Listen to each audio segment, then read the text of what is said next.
Halo penonton Cokro TV, balik lagi sama gue, Gracia, dan rekan gue Cindy Florencin, kembali lagi di program Kupas Berita. Seperti biasa, acara Kupas Berita ini ngebahas berita-berita yang lagi heboh nih. Kita bakal pilih berita yang menarik dan kita bahas bareng-bareng. Kalian juga bisa nimbrung di komentar di bawah ya. Oke, kita masuk ke berita pertama nih, Gra. Oke. Jadi kemarin nih sempat ramai banget, Gra, soal kata-katanya Bapak Rocky Gerung nih yang ngehina Pak Presiden kita nih, Pak Jokowi. Ya bener banget, itu heboh tuh di mana-mana ya, nggak di TikTok, di Twitter, di IG, di mana-mana pokoknya deh. Rame lah ya. Nah, ya terus gara-gara itu si Pak Rocky Gerung ini dilaporin secara bertubi-tubi tuh infonya, abis ngelontarin pernyataan yang tadi tuh yang dianggap ngehina Presiden Joko Widodo lah. Terus selain dilaporin ke Polda Metro Jaya nih, Pak Rocky Gerung tuh juga ternyata dipolisiin di Bareskrim Polri. Waduh, iya tuh. Tahu nggak sih guys, kayak infonya tuh terakhir tuh ada 3 laporan ke Pak Rocky ini yang tercatat di Kepolisian Daerah Metro Jaya. Wow. Terus yang satunya tuh tuntutannya dari tim hukum PDIP lah. Oh, di Tuh. Bareskrim Polri itu. Bener. Nah, tapi guys, tahu nggak sih yang dilaporin itu nggak cuma si Pak Rocky Gerungnya, tapi yang ngunggah videonya tuh ternyata juga dilaporin. Nah, infonya kan di video itu dia ngomong gitu kan dan diupload di channel YouTube-nya Refly Harun kan. Nah, dia juga dilaporin nih si Pak Refly Harun atas pendistribusian ujaran kebencian. Nah loh, makanya jangan macem-macem guys. Emang parah sih ya kata-katanya ya. Iya. Harus impersonate nggak sih ini? Bisa sih, Impersonate nggak sih? boleh. Aduh, gini. Tak bahaya, Pak. Aduh, nggak bahaya tak? Kayak gini nih katanya. Begitu Jokowi kehilangan kekuasaannya, dia jadi rakyat biasa. Nggak ada yang peduli nanti. Tapi ambisi Jokowi adalah mempertahankan legasinya. Dia mesti pergi ke Cina buat nawarin IKN. Dia mesti mondar-mandir dari satu koalisi ke koalisi yang lain untuk mencari kejelasan nasibnya. Dia memikirkan nasibnya sendiri. Dia nggak mikirin nasib kita. Waduh, itu bajingan yang tolol katanya. Wow. Kalau dia bajingan pintar, dia terima berdebat dengan Jumhur Hidayat. Tapi bajingan tolol itu sekaligus bajingan yang pengecut, ajaib. Bajingan tapi pengecut. Waduh, Keras banget, say. Kayaknya bakalan ini deh, bajingan pip gitu. Neap. Nah, kan laporan yang masuk tuh udah banyak banget gitu ya, Gra. Akhirnya diproses lah kan sama kepolisian. Nah, Kepala Direktur Reserse Kriminal Khusus Polda Metro Jaya nih, Komisaris Ade Simanjuntak nih kayak bilang dia bakal ngegandeng para ahli gitu buat nanganin kasus si Rocky nih. Mulai dari ahli pidana lah, ahli bahasa, dan pastinya ahli ITE nih. Buat kayak nganalisis gitu, ucapan Bapak ini bener nggak sih ada unsur ujaran kebencian sara terhadap Pak Jokowi gitu loh, atau cuman ini mah nggak ada tendensi ujaran kebencian gitu. Cuma ya Sin, ya kata pakar hukum pidana Universitas Trisakti, Pak Abdul Fikar ini ya kalau yang dipakai tuh katanya UU ITE kan, pasal UU ITE pasal 156 KUHP terkait penghinaan atau ujaran kebencian terhadap golongan tertentu. Ya nggak bisa gitu, karena nggak memenuhi unsurnya gitu. Oke, nggak bisa dipakai lah ya. Gue juga denger gitu sih, Gra. Nah, unsur pasalnya ini nggak terpenuhi katanya ya, gegara pernyataan Pak Rocky ini nih kayak sebenarnya cuma semacam komplain aja ke pejabat publik dan karena urusan publik juga gitu, bukan karena purely ngehina golongan tertentu, dan maksudnya tujuannya bukan buat menghina gitu loh, dan kayak nggak bisa lah dijadiin dasar hukum. Nah, kalau nggak salah kan awalnya tuh dia Pak Rocky ini ngebahas soal Pak Jokowi kan, yang tadi lu bilang mau ngejual IKN ke Cina. Nah, awalnya dari situ gitu loh, sampai akhirnya di perkara ini nih lah. Bener juga sih, kalau kata Pak Fikar nih, lagi-lagi nih ya, Pak Rocky ini nggak bisa dilaporin gitu atas pencemaran nama baik gitu, karena itu kan ya bentuknya delik aduan yang artinya baru jadi dugaan kejahatan gitu kalau dilaporin sama pihak yang ngerasa dirugiin gitu secara langsung gitu, yaitu ya Pak Jokowinya sendiri gitu. Oh, ini kan yang ngelaporin ke ini ya, relawan-relawan, terus tim PDIP, bukan yang sama Pak Jokowinya gitu. Nah, itu dia mungkin ya kenapa Bareskrim Polda Metro Jaya juga masih dalam tahap penyelidikan gitu, Beb. Well, ya intinya mau gimana pun kritik boleh, asal jangan berlebihan lah ya, karena mengkritik pun juga ada caranya, ada batasannya, harus dengan cara yang lugas, tegas, tapi sopan. Yang terpenting pesan yang mau disampaikan atau pesan yang mau dikritik ke pemerintah nih jelas apa, jangan ngatain bajingan aja. Iya, kata-katanya lah, setuju banget. Kayak kata-katanya itu loh yang harus dijaga gitu. Ya, direm lah. Direm lah, kita boleh kritik orang, kan nggak salah gitu kritik orang, tapi nggak harus pakai kata-kata yang kasar gitu. Setuju banget, karena kan segala sesuatu yang berlebihan itu tidak baik ya. Bener. Kita kan negara demokrasi nih, tapi kalau demokrasinya sampai disalahgunakan, sampai berlebihan, ya itu nggak bagus juga gitu.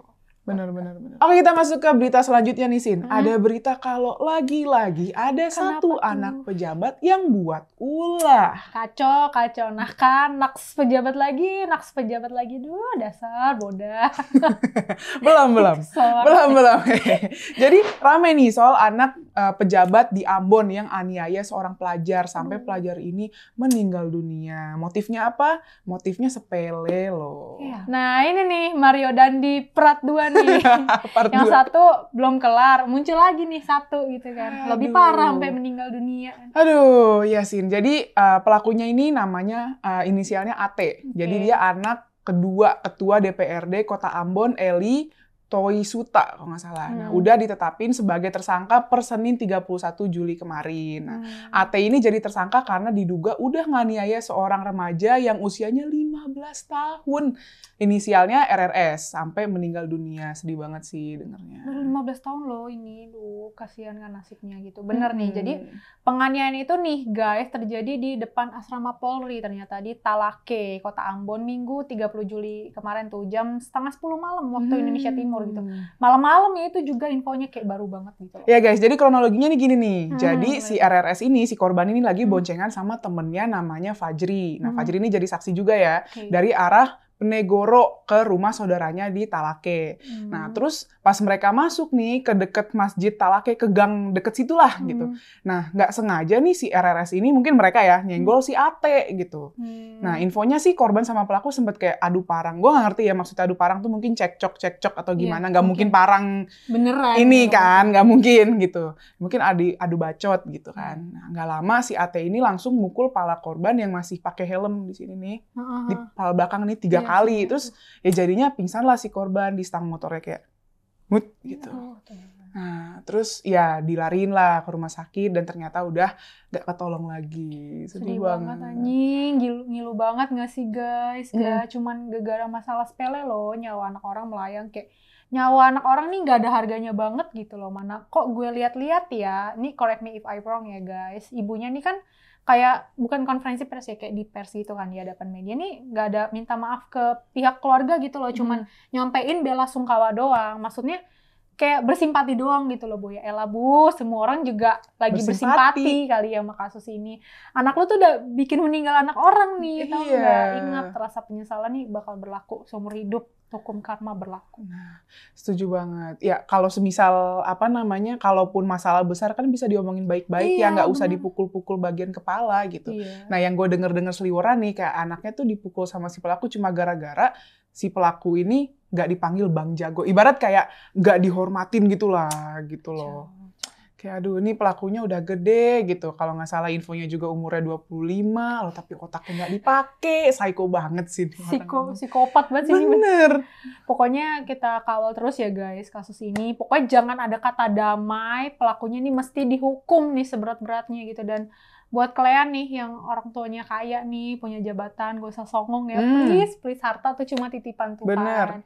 Jangan ngerasa diri kalian paling hebat lah. Dan nih buat orang tua lah ya, tolonglah didik anak kalian dengan benar ya. Nah, benar. Jangan dimanjain kalau nggak mau berakhir kayak gini. Nah, itu dia. Kan sedih banget ya. Sedih banget. Masih 15 tahun kayak, masih SMA nggak sih? Iya.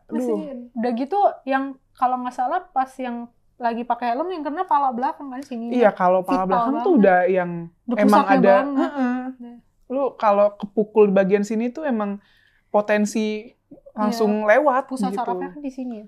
Sedih banget sih. Parah banget sih. Oke, Sin, sekarang kita masuk ke bagian bacain komentar para penonton Cokro TV ya. Nah, komentar pertama dari Sona CF9FF di video Logika Ade Armando yang judulnya Presiden Jokowi tidak akan memenjarakan Rocky Gerung. Komentarnya gini nih. Presiden Joko Widodo memang memiliki adab yang tinggi, tak pernah menghiraukan caci maki, fitnah, dan hinaan. Selamat menggunakan akal sehat, Bang Ade. Nah, coba deh gue tanya, Pak Jokowi itu kan kayak kurang sabar apa coba? Dari zaman gue SMP itu kan dikatain A, dikatain B. Tapi beliau tetap sabar gitu, nggak ngehirauin kata-kata, dulu dibilang pelangap-longo lah, apalah segala macem gitu. Apalagi ya caci maki gitu kayak ya udahlah gitu. Tapi ya Mbok Toyo kalau misalkan ngeritik tuh pakai bahasa yang yang bagus gitu loh, yang bener gitu loh. Gimana pun kan bahasa juga harus dijaga dalam mengkritik gitu kan. Banget. Kita juga pasti sering mengkritik orang, tapi kita kayak ngejaga gimana caranya nggak nyakitin juga gitu loh. Jujur gue tuh kaget gitu loh Sin pas liat video yang tadi tuh, yang kayak gue impersonate tadi, kayak bajingan yang tolol, kayak hey, bahasamu itu loh. Kayak lanjut. dijaga lah bahasanya ya. Bener. Komentar selanjutnya nih dari @robert_tiahyang1427 di video suara Karen dengan judul Anak Ketua DPRD Ambon aniaya anak di bawah umur. Komentarnya gini nih. Pendidikan terbaik dimulai dari dalam rumah. 1. Pendidikan agama. 2. Budi pekerti. Pendidikan dan jabatan orang tua belum tentu menjadi orang tua yang baik. Memang tidak semuanya. Tapi buktinya hukum harus ditegakkan, dikawal. Setuju banget. Sebenarnya gini ya, kita nggak bisa sama ratain juga kalau anak yang orang tuanya punya jabatan dan kekayaan kayak bakal seenak jidat gitu ya. Cuma emang sebagian besar tingkahnya kayak Dajjal. Balik lagi sih ke didikan orang tua itu penting banget. Ada orang tua kaya raya tapi mereka nih bagus gitu loh, hebat dalam mendidik anaknya nih jadi mandiri, ngajarin kerja keras dari kecil dan gedenya sukses tuh. Baik dari segi akhlak maupun yang finansial of course ya. Nah, kalau yang ini mungkin kelihatan nih anaknya dimanjain, kayak apa-apa diturutin. Kalau ada masalah langsung diselesain pakai money gitu. Yang kayak begini nih bikin mindset anak, oh nggak usah minta maaf lah, tuh orang tua gue kaya gitu kan.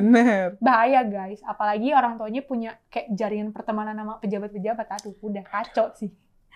Makanya mesti dihukum nih seberat-beratnya, jangan ada tedeng aling-aling, jangan pandang. Kalau semisal kalian itu anak pejabat punya privilege, tuh privilege-nya digunain dengan hal-hal yang baik gitu. Positif gitu harusnya. Menindas orang lain. Bener. Jahat banget itu. Kamu jahat. Lanjut Gra.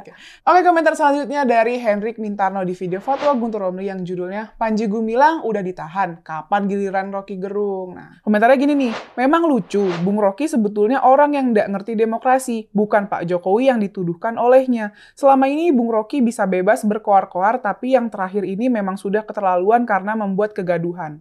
Bebas berpendapat dalam negara yang demokrasi itu bukan sebebas-bebasnya bisa bicara. Ada batasan tertentu yang tidak boleh dilanggar, yaitu tidak boleh menghasut, tidak boleh menebar kebencian, tidak boleh memfitnah. Kali ini semuanya sudah diborong habis oleh Bung Rocky. Jujur gue emang gak ngikutin si RG ini ya, cuma memang sering banget gue lihat seliweran di TikTok konten jedak-jeduk soal dia gitu kan. Tapi emang kayak dia emang kontroversial banget sih, tapi emang bener deh, kali ini keterlaluan sih. Kalau menurut gue wajar banget kalau emang banyak pihak yang tersinggung gitu, walaupun bukan Pak Jokowinya gitu. Ya mungkin kan Pak Jokowi tipikal ya udahlah. Tapi sebenarnya mungkin dalam hati dia kayak buset dah, gini amat ngomongnya ya. Iya, makanya ya, itu. Sedih loh kan pasti kita nggak ada yang tahu. Kita kan nggak tahu isi hati orang gimana. Jadi dijaga deh omongannya. Kalau mau kritik pun juga mengkritik yang cerdas gitu loh. Bener. Yang keterlaluan lah. Ayo gunakan akal sehat. Salah ya? Salah. Lanjut. Oke, nih komentar selanjutnya dari @pengamatpolitik280 di timeline dengan judul Saya Wajib Pilih Ganjar. Komentarnya gini nih. Saya sebagai anak milenial wajib pilih Ganjar. Jangan mau diiming-imingi janji yang tak masuk akal. Sangat berat, resikonya ditanggung selama 5 tahun. Well, kita juga sebagai anak muda harus rasional lah ya. Bener nggak, Gra? Harus milih pemimpin yang emang kerja buat rakyat dong. Karena 5 tahun tuh bukan waktu yang sedikit coy dalam menata negara nih. Kayak yang pernah gue bilang tuh di episode Kupas Berita sebelumnya ya, kayak 5 tahun nih nantinya bakal nentuin Indonesia bakal jadi apa, tingkat kesejahteraannya gimana, masalah pengangguran gimana kan. Kayak hal-hal kayak gitu juga harus dipikirin gitu loh. Nah intinya siapapun presidennya nih nanti semoga tegak lurus lah bersama rakyat gitu. Bener. Nggak, amin, yang pasti nggak mandek lah. Nggak mandek lah ya. Bener. Mantap. Oke, mungkin itu aja beberapa komentar menarik yang ada di channel Cakra TV. Jangan lupa like, comment, subscribe channel ini. Stay tune terus di program kita di Kupas Berita. Tunggu. Jangan lupa dong nyalain notifikasinya supaya kalian gak ketinggalan video-video Kupas Berita di channelnya Cakra TV, guys. Nah, jangan lupa dinyalain karena kita tuh suka kadang tuh uploadnya siang, sore, malam. Jadi ya biar selalu up to date, nyalain loncengnya. Oke? Bye-bye.